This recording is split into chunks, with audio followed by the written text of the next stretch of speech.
तदा महावीर स्वामी नयन पथगामी भवतु मे महावीर स्वामी महावीर स्वामी गुरुवः पंचनो नित्यं ज्ञाने दर्शने नायिका चारित्रनं गंभीरा मोक्षे मार्गोपदेशिका पंच परमेश्वरी भगवान की एक राजनाथ भगवान की अंतिम शासनपति भगवान महावीर स्वामी की आचार्य श्री कुंद कुंद भगवंत की आचार्य श्री विमल सागर जी महाराज की आचार्य गुरुदेव सन्मति सागर जी महाराज की तीन करोड़ करोड़ मणि राधों की द्वादशांजलि माता की। बोले वात्सल्य मूर्ति दिव्य तपस्वी आध्यात्म की राष्ट्रधन महातपो विभूति समनराज आचार्य 108 से सुंदर सागर जी गुरुदेव की गुरुदेव की गुरुदेव की। भव्य आत्मा भगवान महावीर अंतिम तीर्थंकर जिन्होंने अपनी पावन देशना से पूरे विश्व को प्रभावित किया और आज भी भगवान महावीर के अनुयायी पूरे विश्व में व्याप्त हैं। भगवान महावीर जिनका जन्म कुंडलपुर हुआ और पावापुर से मोक्ष पधारे, जिन भगवान महावीर ने आपको दो सिद्धांत दिए, जिए और जीने दो और दूसरा हिंसा परमो धर्म। इन दो सिद्धांतों से पूरा विश्व शांति का आनंद प्राप्त कर सकता है। और हम लोग ये जानते हैं कि जैन व्यक्ति कभी भी हिंसा करने पे तैयार नहीं होता और यही कारण है जब जब भी जैन व्यक्ति कहीं जाता है सबसे पहले सबके प्रति मित्रता का व्यवहार रखता है, मैत्री भाव सबके प्रति रखता है। और यही कारण है कि जैन व्यक्तियों के मन के अंदर लोग कहते हैं कि जैन व्यक्ति इतने संपन्न क्यों होते हैं। उसका कारण यही है कि जैन व्यक्ति मन वचन काय से कभी भी किसी का बुरा करना नहीं चाहता है। ये बात अलग है कि आपका परिपेश इतना खराब हो गया कि जैन व्यक्ति भी भावना भा सकता है, किंतु जैन सिद्धांत कहता है सभी जीवों के प्रति मैत्री भावना भाव। और हमारे जितने भी तीर्थंकर थे, जितने भी तीर्थंकर हुए हैं, आप सबको पता है आपके पास शरीर है, औदारी शरीर, और औदारी शरीर में क्या पाया जाता है दिनेश जी? उस औदारी शरीर में क्या पाया जाता है? मल मूत्र, खून, पी, फट्टी, वसा। मतलब कि हमारे प्रत्येक शरीर में खून है, जबकि देवों के शरीर में ये कुछ भी नहीं पाया जाता क्योंकि उनका शरीर वैक्री शरीर है और वैक्री शरीर उत्पाद जन्म होता है, उत्पाद शरीर से उत्पन्न होता है, इसलिए उनके अंदर मल मूत्र धातुएं नहीं पाई जाती हैं। किंतु औदारी शरीर के अंदर खून पी पाया जाता है, मल मूत्र धातु पाई जाती है। किंतु जब हम तीर्थंकर को देखते हैं और अपने आप को देखो, आपके शरीर का खून कैसा है? कौमी भैया खून कैसा है? वाइट, कपड़े तो वाइट पहने हैं, लग रहा है कि भैया जी तैयार हो गए हैं। अपने शरीर का खून कैसा है? लाल। किंतु तीर्थंकरों के खून जन्म से कैसा होता है? सफेद, दूध के समान धवल होता है। आखिर औदारी शरीर हमारा भी है और औदारी शरीर उनका भी है। हमारे शरीर के अंदर लाल खून है और उनके शरीर का खून एकदम वाइट धवल है। ऐसा क्यों हुआ? ऐसा क्यों हुआ पवन जी?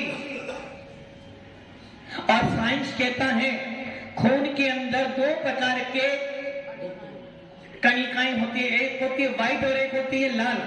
व्हाइट मतलब सफेद, सफेद मतलब झंडे में कितने रंग होते हैं दिनेश जी? झंडे में 3। पहला केसरिया, बीच में व्हाइट, नीचे हरा। देश के भारत के तिरंगे में 3 रंग होते हैं,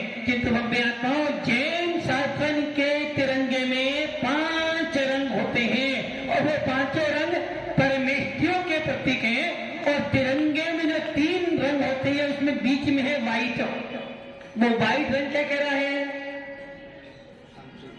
शांति, शांति का प्रतीक है। और जिस समय तिरंगा फहराया जाता है तो पूरे का पूरे भारतीयों का दिल एकदम छाती चौड़ी हो जाती न कि हाँ तिरंगा है तो भारत की आन बान शान है। किंतु जैन शासन के तिरंगे में 5 रंग है, बीच में तिरंगे में सफेद रंग है। सफेद रंग कह रहा भैया शांति का प्रतीक है ये। यदि हमें किसी का विरोध करना है, यदि हमें किसी का सेठ की विरोध करना है, हमें किसका? आपका। कैसे विरोध करेंगे बताओ? सेठ जी हमें आपका विरोध करना है और हमें ही नहीं पूरा साल भर आपका विरोध करना चाहता, कैसे करेगा विरोध आपका? उसका भी चिन्ह है। कहते ये बताओ क्या चिन्ह है? काली पट्टी। काली पट्टी का मतलब है कि हमारा विरोध करना है। और सफेद पट्टी शांति का प्रतीक है।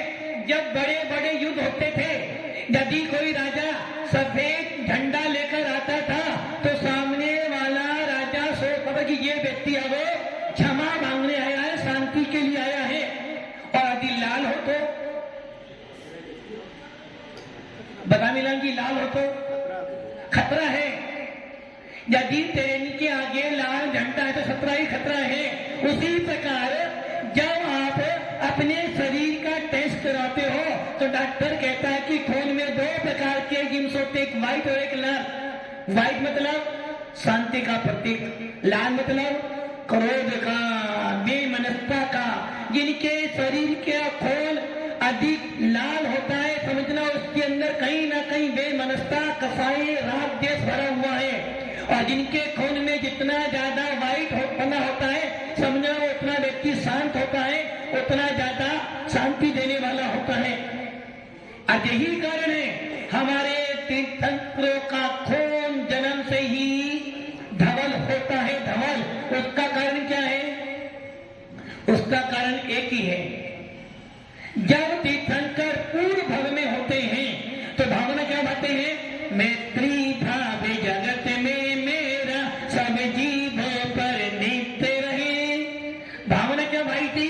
संसार में मेरा कोई भी शत्रु नहीं है। हमारा शत्रु कौन कौन है? कन्हैयालाल जी कोई शत्रु है? कन्हैयालाल जी कोई शत्रु है अपना?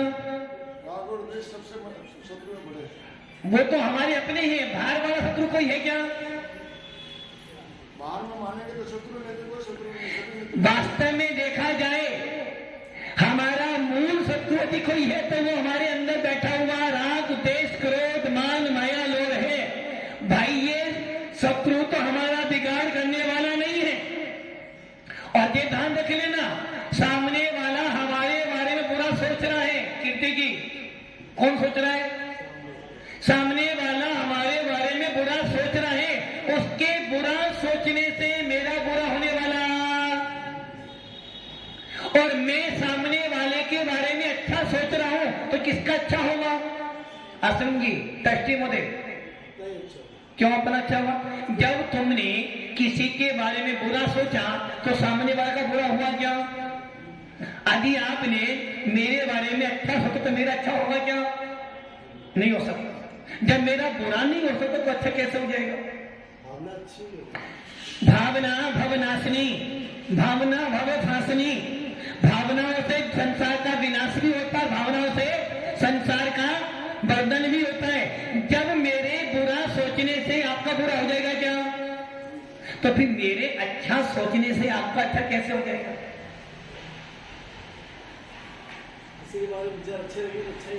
अब बुरा करो तो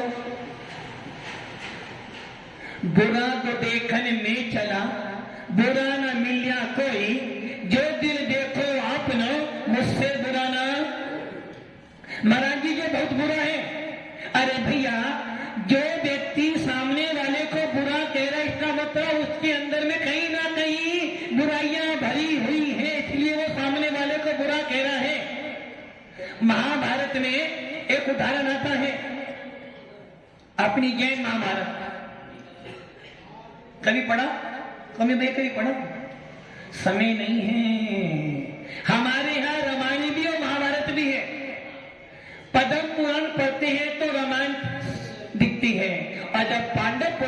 करते हैं तो महाभारत दिखाई देती है। उस महाभारत के अंदर कौरव पांडव दोनों बैठे हुए थे। द्रोणाचार्य ने कहा भाई जाओ नगर में लड्डू बांट कर आओ, जो अच्छा व्यक्तियों से लड्डू दे के आना। दुर्योधन गया, पहले देखा और लड्डू सारे वापस ले आया। गुरुजी ने पूछा भी क्या हुआ? बोले गुरुजी नगर में सारे व्यक्ति खड़ा है। अब आया नंबर किसका? किसका? युधिष्ठिर का आया। उससे तू भी जा भाई। वो गया, वो लड्डू लेकर गया, रास्ते में उसे कुत्ता मिल गया, उसे वो लड्डू कुत्ते को दे दिया। आके बोला महाराज गुरुदेव, मनुष्यों की तो बात छोड़ो, इस नगर के कुत्ते भी बहुत अच्छे हैं। तो ये दो चलना यदि मेरे अंदर भाव खराब हो रहे हैं तो मुझे अच्छी से अच्छी वस्तु भी खराब दिखेगी, और यदि मेरे परिणाम अच्छे हैं तो अच्छी से खराब वस्तु भी मुझे अच्छी दिखाई देगी। इसलिए मेरे बुरा सोचने से आपका बुरा सेठ जी नहीं होगा ना, और मेरे अच्छा सोचने से आपका अच्छा नहीं होगा। नहीं, बातों में अंतर पड़ रहा है। मैंने अच्छा सोचा आपका अच्छा हो गया, मैंने बुरा सोचा आपका बुरा नहीं हुआ, तो कहीं ना कहीं मल्टीप्लाई हो रहा है ना, कहीं ना कहीं। जब मेरे अच्छा सोचने से आपका अच्छा होता है, मेरा बुरा सोचने से आपका बुरा होता है, तो ये भी तो होना चाहिए ना। फिर एक जल पर नमोकार मंत्र पढ़ते हैं, अगर उस पानी को पीते हैं तो आपके अंदर अनेक प्रकार की ऊर्जा दिखाई देती है। ऐसा क्यों हुआ? ऐसा क्यों हुआ? जो कि आपके मन में भाव ये थे कि नमोकार मंत्र से सबका भला होता है, इसलिए आपकी श्रद्धा ने काम किया। और एक व्यक्ति ने उस जल में गलत मंत्र पढ़ा तो आपका बुरा भी हो जाता है। उदाहरण देखो, दो व्यक्ति बाहर खाने के लिए गए। नरेंद्र जी बाहर खाने के लिए गए, और साथ में कौन थे? हमारे राजू का कहां गए?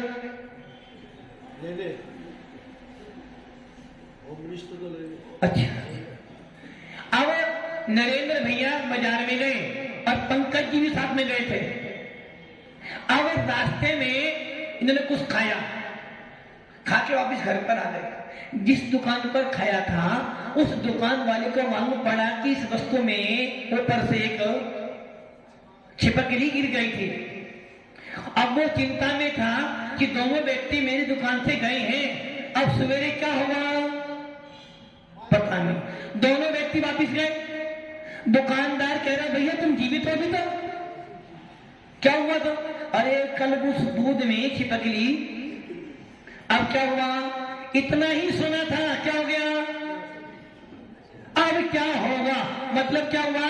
आपके भावों का असर पड़ता है, आपके परिणामों का असर अचेतन तो भी पड़ता है और आपकी आत्मा पर भी पड़ता है। इसलिए हमारे शास्त्रों में लिखा है भावना भवनाशिनी, भावना भव भासनी। जैसे भाव बनाओगे वैसा फल। दुकान नहीं चलती है हमारी, व्यापार नहीं चलता है। आपके भाव के जब से वो सामने वाला आया है ना, तब से दुकान। सेठ जी दुकान पहले तो अच्छी थी, जब से ये व्यक्ति आए दुकान हमारी बंद चल रही। इसका मतलब क्या हुआ? कहीं ना कहीं सामने वाला गलत नहीं, कहीं ना कहीं तेरे भावों में कर भला कर बुरा। तो मैंने आपके बारे में बुरा सोचा तो आपको बुरा होगा होगा। यदि ऐसा होने लगे तो संसार में कोई किसी के लिए अच्छा सोचने वाला, अरे भैया मेरे बुरा सोचने से तेरा बुरा नहीं होगा, किंतु मेरा बुरा सोचने से मेरा बुरा जरूर होगा। जब से ये आया है ना, जब से ये आया तब से ही पवन जी, जब से पवन जी आए तब से क्या ये सोच लो आपने सामने वाले को देखकर अपने परिणाम खराब बनाए। इसका मतलब हुआ तुम्हारे तीव्र पाप कर्म का उदय है, जिसके कारण अच्छी वस्तु भी तुम्हें फल नहीं रही। और आपने भावना भाई कि भैया मैत्री भाव जगत में मेरा, सब जीवों पर मेरा सत्य पति मित्र भाव है। कोई मेरा शत्रु, यदि कोई मेरा शत्रु है तो वो कौन है? मेरे अंदर बैठे मेरी कसाएं, मेरा राम देश मोह। और यदि आप ऐसे परिणाम बनाते हो, यदि आप सभी जीवों के प्रति मैत्री भावना रखते हो, तो इसका फल क्या मिलेगा? आपके खून में सफेद कण ज्यादा मिलेंगे, और जब सफेद कण ज्यादा मिलेंगे तो सामने वाला तुम्हारा बुरा करना चाहता भी तुम्हारा बुरा। इसका मतलब क्या हो गया? जैन शासन क्या कह रहा है? जैन शासन यही कह रहा है, सामने वाले को दोष मत दे, अपने परिणामों को, अपने कर्मों को दोषी बना। आपको ध्यान हो, रावण ने सीता का हरण किया, किसका दोष था? दिनेश जी, किसका दोष था? रावण का, सीता का या राम का? रावण का, सीता का नहीं, और राम का नहीं था। जब सीता का हरण हुआ, राम ने जंगल जंगल भटकता रहा, पूछता रहा मेरी सीता कहाँ है, मेरी सीता कहाँ है। और सीता भी राम से वियोग में बार बार विलाप कर रही है कि मेरा स्वामी तो रानी है। और रावण आनंदित हो रहा था कि नहीं, मुझे सीता मिल गई, भव्य आता हूं। जैसा कर्म तुमने किसी के साथ में किया है, फल तो भोगना पड़ेगा। सीता ने पूर्व भव में, सीता रावण का पूर्व भव में घनिष्ठ संबंध था, इसी कारण रावण सीता का हरण किया। किंतु कहीं ना कहीं रावण के अंदर पूरा विश्व कह रहा है कि रावण बुरा था। रावण कैसा था? बुरा था। और राम जी अच्छे थे। था राम जी ने ऐसे कौन से काम करे जो अच्छे बन गए? संतोष जी ध्यान, संतोष जी राम अच्छे थे। रावण जी कैसे अच्छा था? रावण गुरु। और राम परम भक्त थे। अरे भैया, अन्य संप्रदाय में रावण को बुरा कहा गया है, किंतु जैन शासन कहता है भैया इंसान कभी बुरा नहीं होता, आत्मा कभी बुरा नहीं होती, उसकी पर्याय, उसके परिणाम बुरे हो सकते हैं। हमारे जैन शासन के अनुसार रावण तो महापंडित था, और उस रावण ने सीता का हरण किया। इसमें रावण का राग, अति राग का उदय था। करा का उदय रावण का था, जिसने सीता का हरण किया, जिसके कारण उसकी पूरी की पूरी लंका खराब हो गई। उस रावण का पाप कर्म का उदय था, जिसने सीता का हरण किया। चिंता में आता हूं, रावण का नियम भी था। उसने अनंत वीर्य भगवान से नियम लिया था कि मैं किसी भी पर स्त्री को जो मुझे नहीं चाहेगी, मैं उसका स्पर्श भी नहीं करूंगा। अंत में जब उसे लगा ये सीता सती है, सीता को छोड़ तो दूंगा, किंतु क्या करूंगा? पहले राम लक्ष्मण को बंदी बनाऊंगा, फिर सीता उसे कहूंगा कि मैं लंकाधिपति हूं। इसलिए ध्यान रखना, अपने भावों का प्रभाव आपकी आत्मा पर पड़ता है। सामने वाला तुम्हारा लाभ पूरा करे, यदि तेरे भाव अच्छे हैं तो तेरा बुरा करने वाला कोई भी नहीं है। आप घर जाते हो और जैसे ही घर में गए, आपने दो कठोर शब्द बोले, क्या हो गया? क्या हुआ? क्लेश हुआ। क्लेश किसने करा? किसने नहीं। आप घर में गए, आपने दो कठोर शब्द बोल दिए, पत्नी का ही पावर हो गया। लड़ाई किसने करी? लड़ाई किसने करी? पत्नी ने। कहते ही लड़ाई किसने करी? अरे भैया, जब तेरे भाव बढ़िया होते हैं तो तुझे वो घर नरक भी तुझे अच्छा लगता है, और जब भाव खराब होते हैं तो स्वर्ग भी खराब लगता है। इसलिए जैन शासन कहता है तेरे भावों से से ही कर्म बंद होगा, तेरे भावों से ही कर्म क्या विनाश होगा। इसलिए दुकान चलाओ, घर चलाओ, पढ़ाई करो, कोई भी काम करो, अपने भावों को टटोलो। तेरे भाव बढ़िया होंगे तो तेरा काम अच्छा हो जाए। बहुत से जीव होते मिट्टी में हाथ डालते हैं, वो सोना बन जाता है, और किसी का सोना भी मिट्टी सारा खेल। भावों दूसरे को दोष देने की अपेक्षा अपने आप के भावों को निर्मल कर लो तो तुम्हारा परिणाम अच्छा हो जाएगा, तो तेरा काम अच्छा। असमन भैया, बुरा करने से, बुरा सोचने से सामने वाला का नहीं होगा। अच्छा, अच्छा सोचने से किसका? हमारा सामने वाले का। सामने वाले का नहीं होगा, होगा ना? तो फिर बुरा सोचने से आप कुछ भी बोले, आप बात घुमा देते हो। अरे मैं तुम्हें घुमा रहा हूँ भाई, हाँ मैं तुम्हें घुमा कर रहा हूँ। आपने बोला मेरा बुरा, मैं यदि बुरा सोचा तो मेरा ही तो बुरा होगा ना, आपका तो बुरा नहीं होने वाला नहीं। अरे मैंने यदि आपके बारे में अच्छा सोचा तो अच्छा किसका होगा? सामने वाले का। नहीं हो सकता। सामने वाले का अच्छा बुरा उसके कर्मों के अधीन होगा। राम जी को क्या मिलने वाला था? राज गद्दी। मिला क्या? किसने दिया? केकई ने। केकई ने दिया ना। राजा दशरथ तो राम को चाहिए रहे थे, राजा अयोध्या का राजा दे रहे थे ना, किंतु क्या हुआ? केकई बीच में आ गई। दोस्त किसका था? केकई का। ना केकई बीच में आती, ना राम को बनवास। दोस्त किसका है? केकई का। दिनेश जी, दोस्त किसका है? केकई का। राम को नहीं आया। अरे भाई, केकई तो निमित्त मात्र थी। राम के भाग्य में लिखा था कि तुझे राज गद्दी नहीं मिलेगी। और सोचो, केकई बुरी थी ना, और शायद किसी के घर में केकई तो,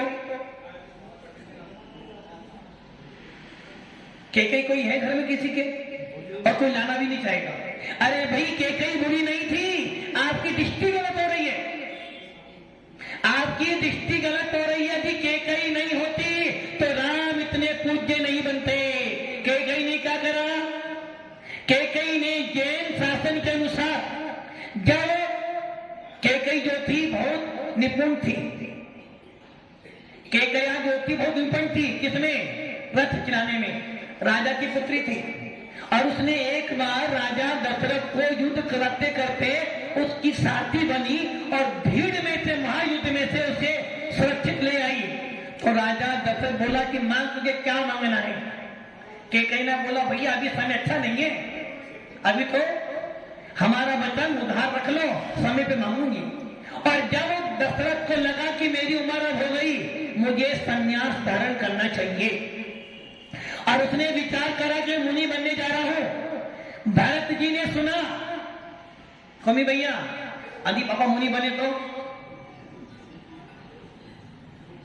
यदि पापा मुनि बने तो आप क्या करोगे? मना नहीं करना, तुम भी सब मुनि बन गया।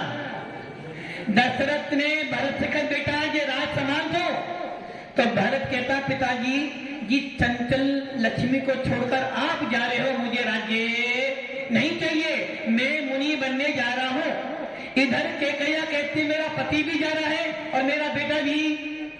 और एक पत्नी के लिए दो ही चीज होती है, एक पति, दूसरा बेटा, दोनों जा रहे हैं। इसलिए केकया ने कहा कि हे स्वामी, आपने पहले मुझे वचन दिया था, मेरा एक वचन आपके पास गिरवी में रखा है, और मैंने सुना है क्षत्रिय लोग कभी अपना वचन तोड़ते नहीं है।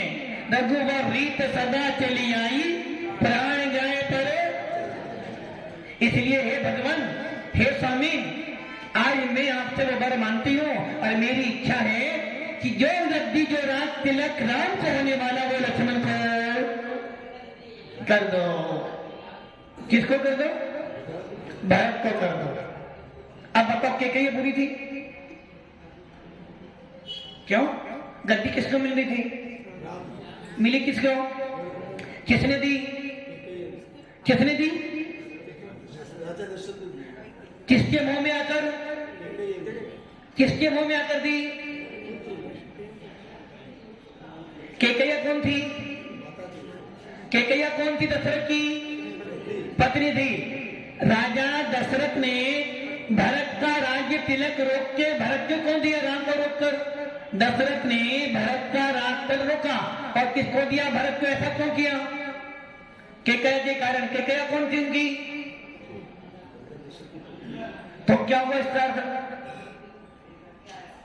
हाँ जी चेयरमैन जी, इसका अर्थ क्या हुआ? दशरथ जी किसके मुंह में आ गए? किसके मुंह में आ गए? पत्नी के मुंह में। और यही कारण है कि आप सब भी, भैया दीक्षा ले लो, लेनी आज क्यों? बस मोह। अरे भाई, राजा दशरथ ने केकैया के मुंह में राज नहीं दिया। वो ये जानता था कि क्षत्रिय अपने वचन का पूर्ण रूप से पालन करते हैं। यदि मैंने अपना वचन का पालन नहीं किया, मैं मर गया, तो पूरे कुल में कलंक लग जाएगा। इसलिए उसने केकैया के वचन पे राजा राम की गद्दी भरत को दे दी।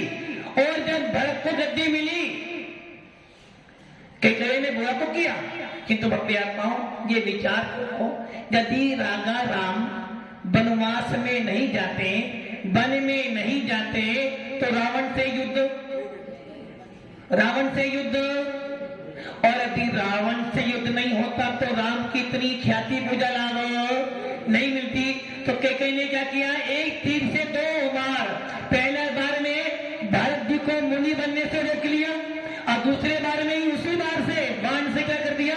यदि राम जी राज्य में रहेंगे, अयोध्या में रहेंगे, तो भगवान बनने वाले तो, इसलिए यदि भगवान बनना है तो राजपाट को छोड़ना पड़ेगा।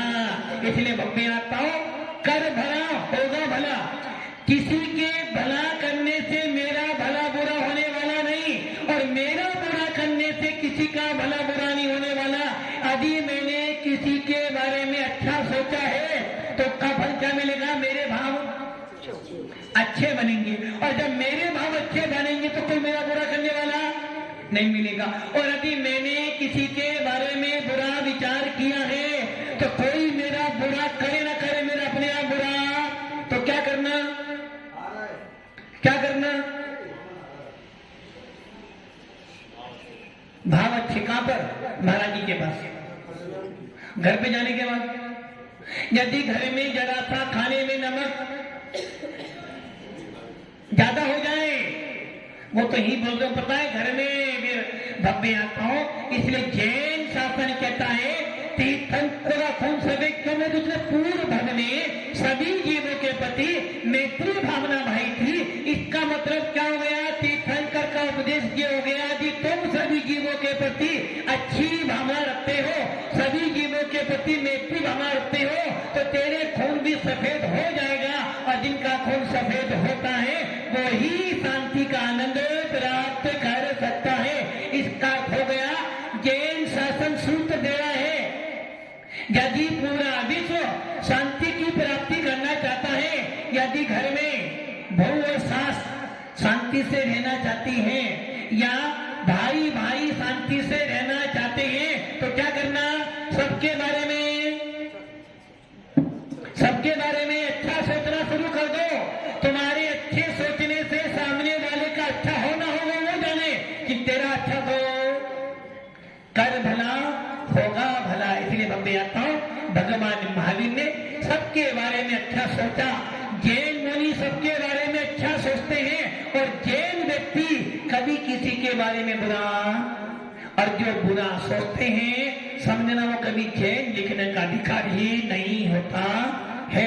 इसलिए हम सबको क्या करना चाहिए? क्या करना चाहिए? किसके बारे में अच्छा सोचना? अपने बारे में नहीं, सबके बारे में। यदि कोई व्यक्ति उन्नति कर रहा है, कोई व्यक्ति सफलता प्राप्त कर रहा है, तो भावना की भगवान जो तरक्की करे, इससे क्या हुआ? तुम्हारे कर्म का चौकसम होगा और तुम भी अच्छे बन जाओगे। भव्य आत्माओं, अच्छा सोचो अच्छा पाओगे, बुरा सोचो बुरा मिलेगा। प्रत्येक व्यक्ति व्यक्ति अपने अपने कर्मों के अधीन फल भोगता है। इसलिए भगवान महादेव की चेतना है, अच्छा सोचो अच्छा मिलेगा और हमारा मोक्ष हमारे पर सत्य होगा। ओम नमः सिद्धे।